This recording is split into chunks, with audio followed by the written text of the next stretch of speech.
जय श्री कृष्ण। राधे राधे। भगतजनों, आज हम सब श्रीमद् भगवद गीता के तीसरे अध्याय का महात्म्य सुनेंगे। सर्वप्रथम भगवान का सुमरण करते हुए सब बोलिए श्री राधे कृष्णाभ्याम नमो नमः। श्री लक्ष्मी नारायण भगवान की जय। भगवान शंकर माता पार्वती की जय। यह कथा आप सब पद्म पुराण से सुन रहे हैं। श्री विष्णु भगवान माता लक्ष्मी से कहते हैं, हे प्रिय, जन स्थान में एक जड़ नामक ब्राह्मण था जो कौशिक वंश में उत्पन्न हुआ था। उसने अपना जातीय धर्म छोड़कर बनिए की वृत्ति में अपना मन लगाया। उसे पराई स्त्रियों के साथ व्यभिचार करने का व्यसन पड़ गया था। वह सदा जुआ खेलता, शराब पीता और शिकार खेलकर जीवों की हिंसा किया करता था। इसी प्रकार उसका समय बीतता था। धन नष्ट हो जाने पर वह व्यापार के लिए बहुत दूर उत्तर दिशा की ओर चला गया। वहां से धन कमाकर घर की ओर लौटा। बहुत दूर तक का रास्ता उसने तय कर लिया था। एक दिन सूर्यास्त हो जाने पर जब दशों दिशाओं में अंधकार फैल गया, तब एक वृक्ष के नीचे उसे लुटेरों ने धर दबाया और शीघ्र ही उसके प्राण ले लिए। उसके धर्म का लोप हो गया था, इसलिए वह बड़ा भयानक प्रेत हुआ। उसका पुत्र बड़ा धर्मात्मा और वेदों का विद्वान था। उसने अब तक पिता के लौट आने की राह देखी। जब वे नहीं आए, तब उनका पता लगाने के लिए वह स्वयं भी घर छोड़कर चल दिया। वह प्रतिदिन खोज करता, मगर राहगीरों से पूछने पर भी उसे उनका कुछ समाचार नहीं मिलता था। तदंतर एक दिन उसकी एक मनुष्य से भेंट हुई जो उसके पिता का सहायक था।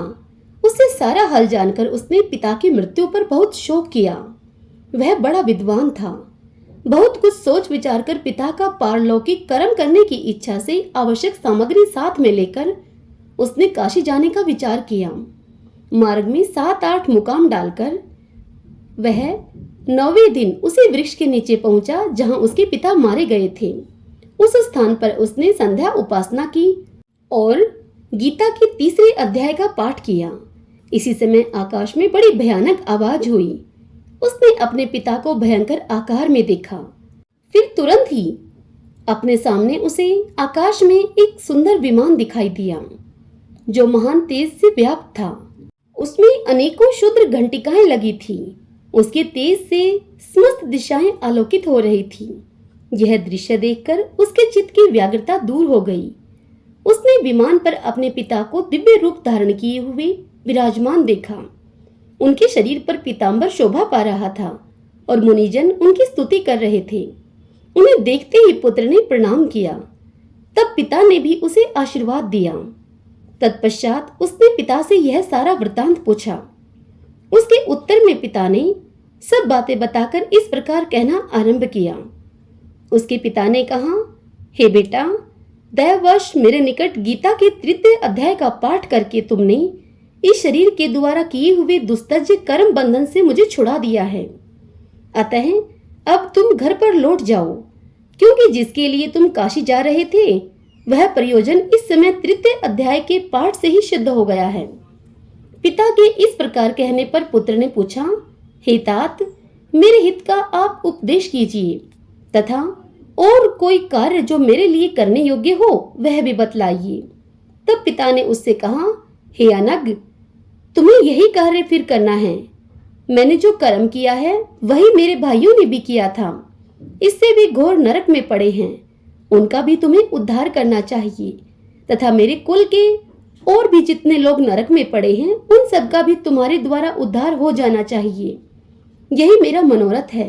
बेटा, जिस साधन के द्वारा तुमने मुझे संकट से छुड़ाया है उसी का अनुष्ठान औरों के लिए भी करना उचित है।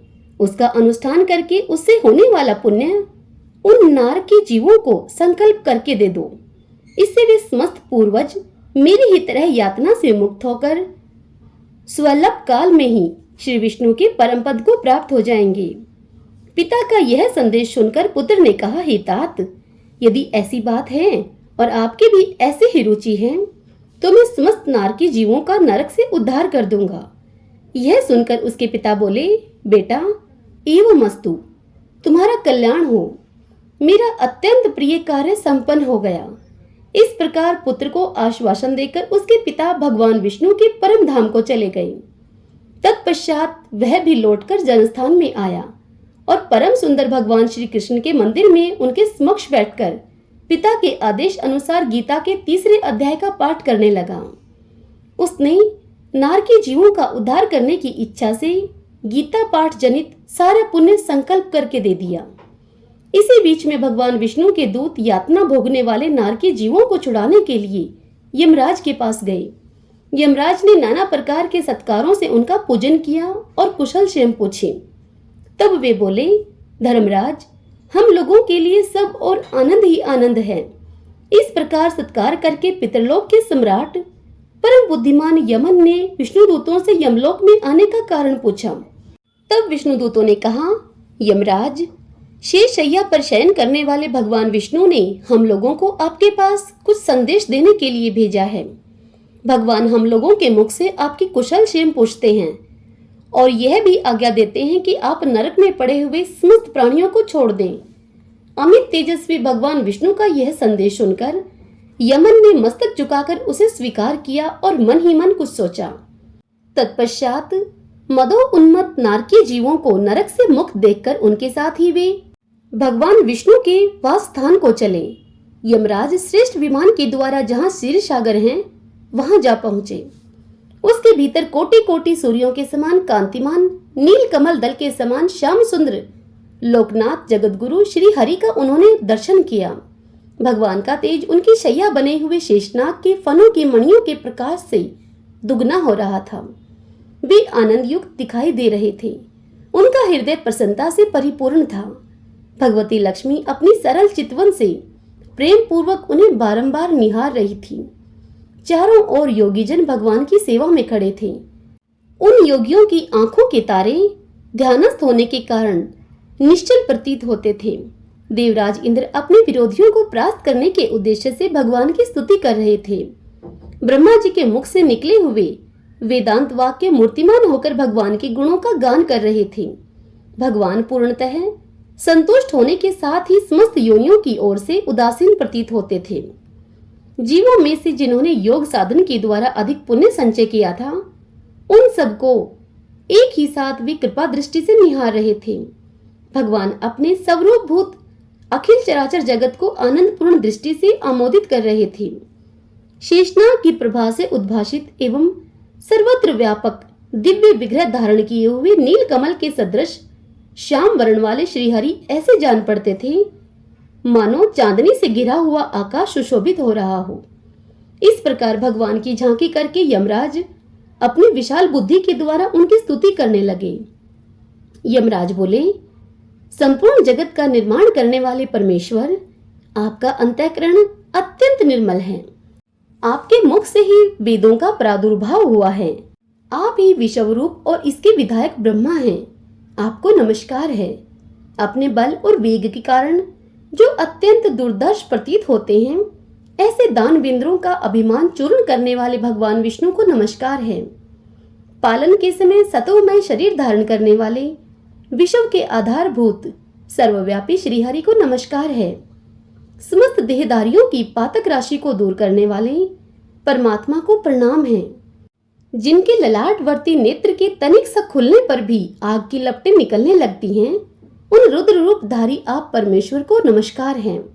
आप संपूर्ण विश्व के गुरु, आत्मा और महेश्वर हैं।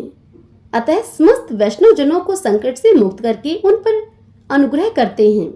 आप माया से विस्तार को प्राप्त हुए अखिल विश्व में व्याप्त होकर भी कभी माया अथवा उससे उत्पन्न होने वाले गुणों से मोहित नहीं होते। माया तथा माया जनित गुणों के बीच में स्थित होने पर भी आप पर उनमें से किसी का प्रभाव नहीं पड़ता। आपकी महिमा का अंत नहीं है, क्योंकि आप असीम हैं। फिर आप वाणी के विषय कैसे हो सकते हैं? अतः मेरा मौन रहना ही उचित है।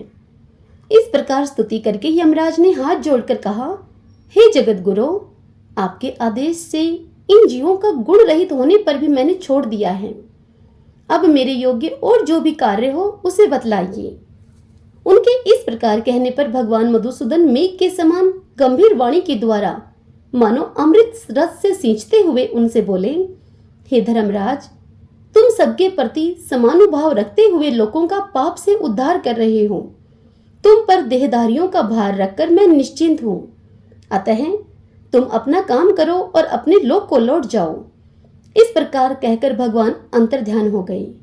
यमराज भी अपनी पुरी को लौट आए तथा ब्राह्मण अपनी जाति और समस्त नारकीय जीवों का नरक से उद्धार करके स्वयं भी श्रेष्ठ विमान पर चढ़कर श्री विष्णु धाम को चले गए। सब बोलिए विष्णु भगवान की जय। ओम नमो भगवते वासुदेवाय। ओम नमः शिवाय। हरिओम तत्सत। भगतजनों, इससे आगे की कथा हम कल अगले अध्याय में सुनेंगे। जय श्री कृष्णा। राधे राधे।